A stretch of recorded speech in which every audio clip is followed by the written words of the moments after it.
What's going on, YouTube world? Charles with the hype. We're back again. Today we're gonna let the Columbia 300 speed.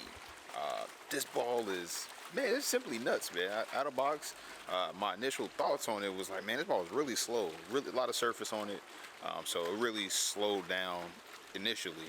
Again, as I pull up the specs, we'll jump into the specs real quick. First thing, hit that like, subscribe button. We need that. We pushing it. We really close to that thousand mark. Man, trying to grow the channel. Got a lot of things on board now, so it is all coming together. But Cool Wick on as always, man. Get your t-shirts, jerseys, pullovers, hoodies, man, everything. They got sweatpants, they got everything. So if you haven't, man, click the link below, check out the site. 10% discount code Hutch10. So go check that out. So now let's get into the specs real quick. So got those things pulled up right here. 15 pounds, 2597. Oh, wrong thing. 15 pounds is 2478 and 050, and an intermediate differential of 015. So that's what we have really with that one. Excuse me, got a little distracted there. These numbers, again, a lot of differential, picks up really early. But with this, it's actually a hybrid cover stock with surface. So the cover stock is Formula 1 core, shifter core, and it's finished at 500, 1500 Sierra micro pad. So that's a lot of surface. So for most people out of box, you're gonna be like, man, it's slow. It looks a lot slower, especially than what you saw on TV.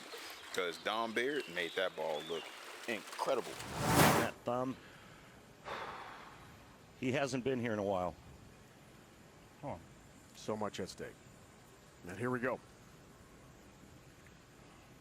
Uninterrupted championship match. There it starts. What a strike. And literally, like, he had games on it. If you watched the Beef and Barnsey show, they had Dom on there talking about that's the same ball he used earlier. So it looked a little more lane shined and it wasn't dull, fresh out of the box. And I think that's why it's shaped that way.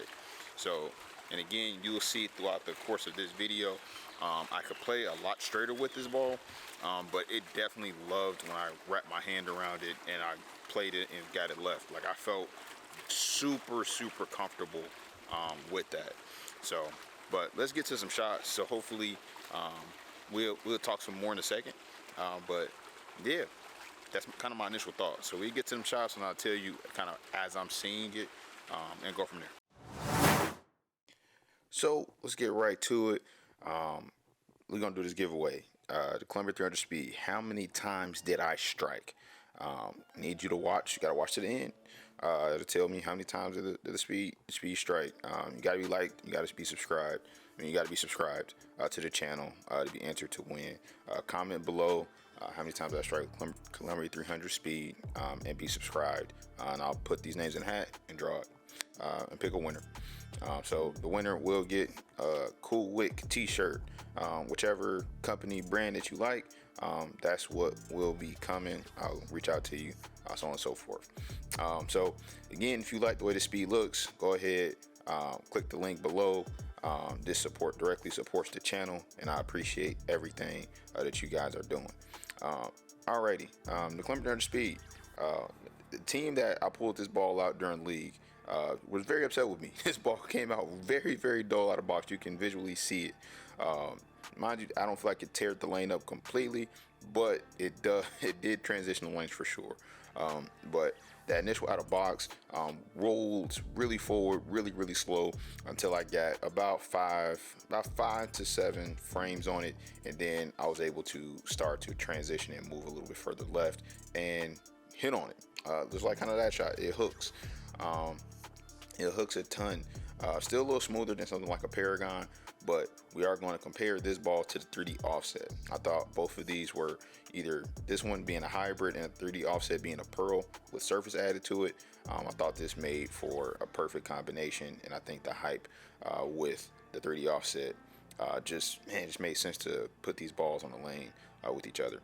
So the 3D offset is a hair cleaner in my opinion. Still say it's round, like it's still relatively round. This is kind of like one of my trick balls essentially. I throw this ball kind of anywhere, and I know I'll have a line to the pocket.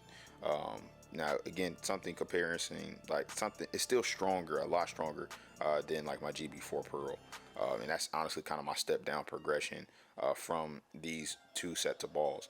The speed being a little bit stronger, and then 3D offset under that, and then something like a GB4 or even a GB4 Solid, and also a Brunswick Knockout Black and Blue.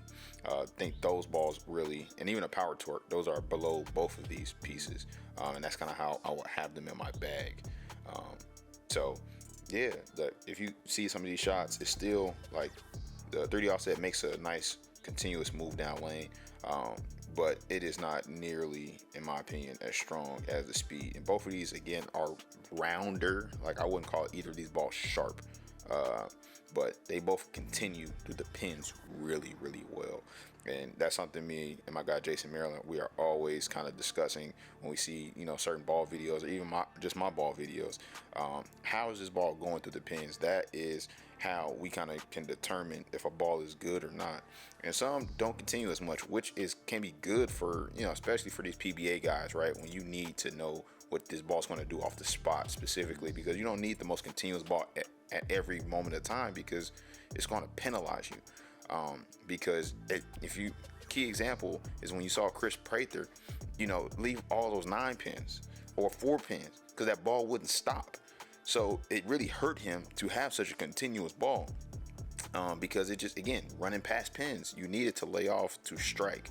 And yes, it'd be nice if everyone could throw messengers around, but it's not really the case all the time. So again, the Columbia 300 Speed, in my opinion, is a top of the line ball, especially with the out of box surface.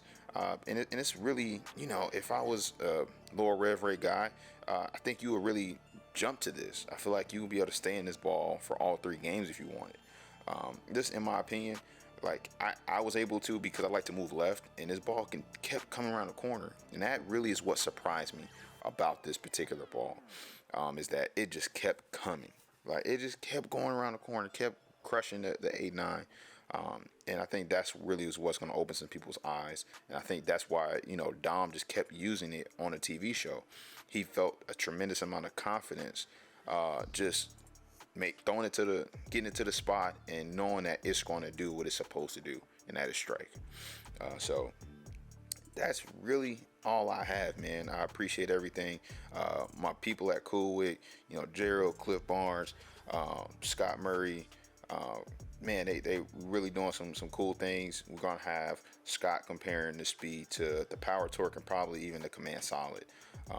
I think that's another comparisons that people would like to do. I didn't drill those the Command Solid and the Power Torque. I know everybody might be like, why didn't you drill the Power Torque? But there's so many balls that come out, I can't drill everything. But Scott has drilled those, so we're going to get that video up next. And then Nick Logan, or more than likely, we're going to do the Defender and the Bigfoot. I know the Bigfoot is, everybody loved that Squatch. That was a huge release for Radical. So we definitely have that on deck. And then we do have the Conspiracy Scheme. So we'll have me throwing that, and that's really about it. That's what we have. I appreciate everything, and I'm out. Later. Subscribe.